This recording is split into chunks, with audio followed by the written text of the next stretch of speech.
Rumors have swirled for weeks now that Nintendo's going to release not one, but two new Switches by the end of the year.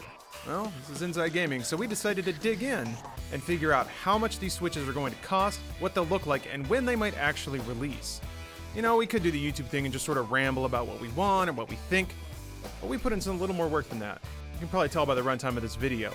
We put together a ton of research about the cost of manufacturing, crossed that with some sales forecasts, and put together the most realistic idea we possibly can about when these new Switches will release and how much they'll cost. But first, let's get you up to date on all the rumors.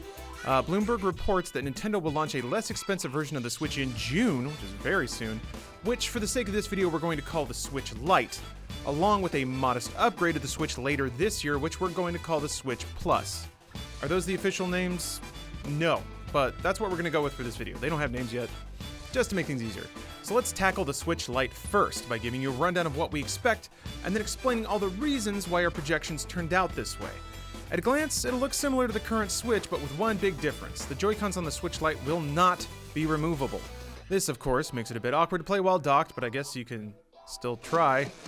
The Lite will also be lacking the HD rumble feature of the current Joy-Cons. These two subtractions will cause an interesting problem for those looking to pick up a Switch Lite, as games like Super Mario Party can't be played in handheld mode, while some games, minigames in Super Mario Party or some Moons in Mario Odyssey for example, rely on the rumble feature, which will be absent.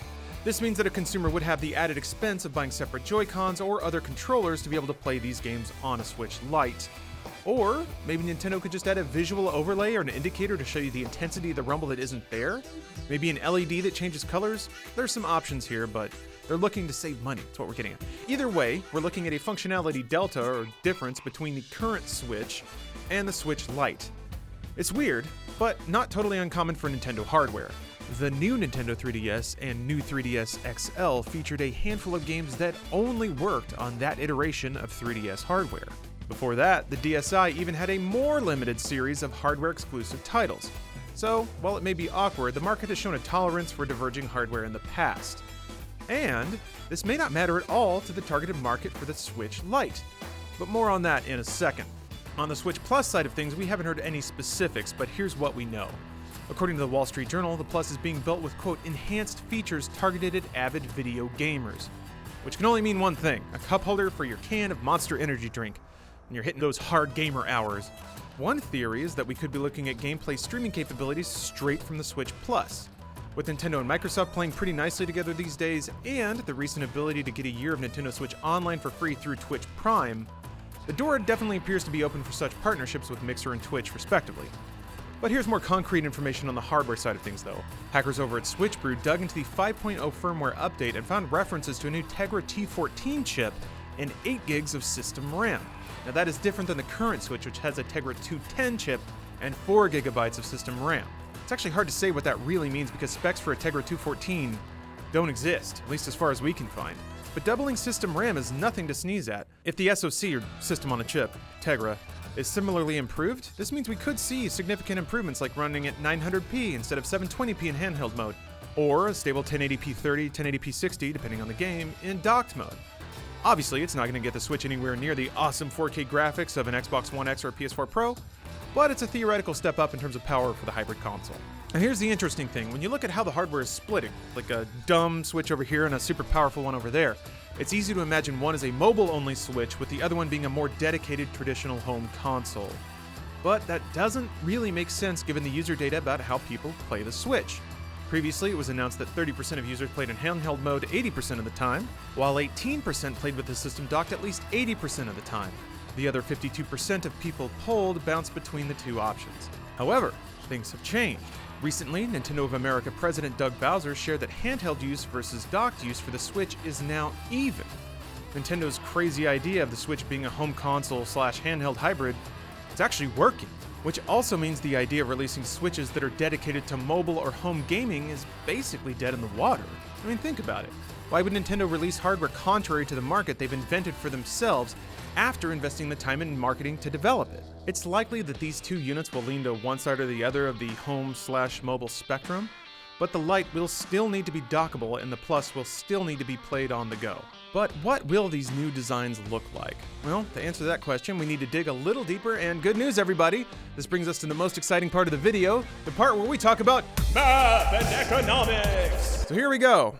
This is, you guys are gonna learn something today, I promise. When the Switch launched in 2017, the estimated manufacturing cost of each Switch was around $257. As former Nintendo president Tatsumi Kimishima said at the time, quote, "We priced the Nintendo Switch hardware to have no negative impact on overall earnings." In fact, the manufacturing cost didn't leave much room at all when you consider they were making it for $257 and then turning around and selling it for $299. Breaking down those costs further, the total production cost for the Switch console and the dock totaled an estimated $167, while each Joy-Con came in at $45. It's important to note that these cost estimates do not take into account two very important aspects: volume pricing and economies of scale. Volume pricing is a fairly common practice, especially in manufacturing, where the more you buy of a unit, the cheaper it becomes. For example, if I want to buy a sprocket, the company selling it to me, Nick's Sprockets and More, may charge me $10 a unit. However, if I buy 100 sprockets, Nick will give me a 10% discount and charge me only $9 a unit. This means Nick is selling more sprockets, and I have more than enough sprockets I need to build my Death Ray laser, whatever I'm building. You don't need to know that. There are a number of reasons why companies offer these volume discounts, including law of diminishing marginal utility, staying competitive against rival companies, and just flat out encouraging larger orders. But essentially, as long as the selling company has done its math right, it ends up being a win-win for both the buyer and the seller. Now the other thing, economies of scale, those are the cost benefits that come with being more efficient at something you do. In a manufacturing sense, the more a business makes or does something, the better and more efficient they get at making it or doing it over time. For example, let's say I asked you to make me an Italian 7-course meal every day for the next month. Unless you're already a very talented chef, you're probably going to have some issues starting off. How do you balance when to serve the antipasto when starting work on the il secondo? How can you best present the formaggio e frutta? But as the weeks roll on, you'll start to understand the timing and preparation needed for each step. By the end of the month, you'll be drinking cafe with barely a sweat on your brow. All of this was super important to Nintendo when it started manufacturing the original Switch. Back in 2017, Kimishima stated, quote, "As for the profitability of the hardware, our production quantities will need to reach a certain level before we see any cost reductions. Volume efficiencies will start to emerge once we produce the 10 million units we expect to ship this fiscal year, but we will not get the benefit of this right away." And now, after 2 years and more than 32 million Switch units sold, the company is absolutely benefiting from both volume pricing and economies of scale. And this brings us back to our two new Switches. Congratulations, you made it. You graduated. You're an economist now. If Nintendo keeps the other components inside the Switch Lite the same as the current Switch, and only changes the outer frame to hold the now always connected Joy-Cons, which themselves can still use the same PCBs as the current Joy-Cons, the company continues to benefit from the previously mentioned volume efficiencies that it's built up over the past couple of years. And gets better. With the loss of the detachable Joy-Cons and HD Rumble, there's no need for the Bluetooth hardware, batteries, or the linear resonant actuators that are currently crammed inside Nintendo's tiny controllers. This brings the cost for the controller aspects of the Lite down from a combined total of $90 to just an estimated $10. That's a huge difference, and it all helps to keep the cost of production low for a new product coming to market. You can see this exact strategy in action already. The recently announced Xbox One S All Digital is exactly the same as an Xbox One S, just with the optical drive yanked out. Now, we originally theorized that removing the optical drive would allow Microsoft to re-engineer the Xbox into this tiny, efficient little pucked box guy. Yeah. However, this would introduce more costs in research and development on top of developing entirely new manufacturing pipelines. Keeping the system the same and knocking out parts allowed them to reduce the retail price point and still clear money on the hardware. See what we're getting at? Which is what makes the Switch Plus a much more complicated question. Swapping out hardware means a Switch Plus would not benefit from most of these efficiencies. If we're expecting better hardware and maybe a larger screen as some have suggested, this is going to be an entirely new production line, which means most likely a higher production cost.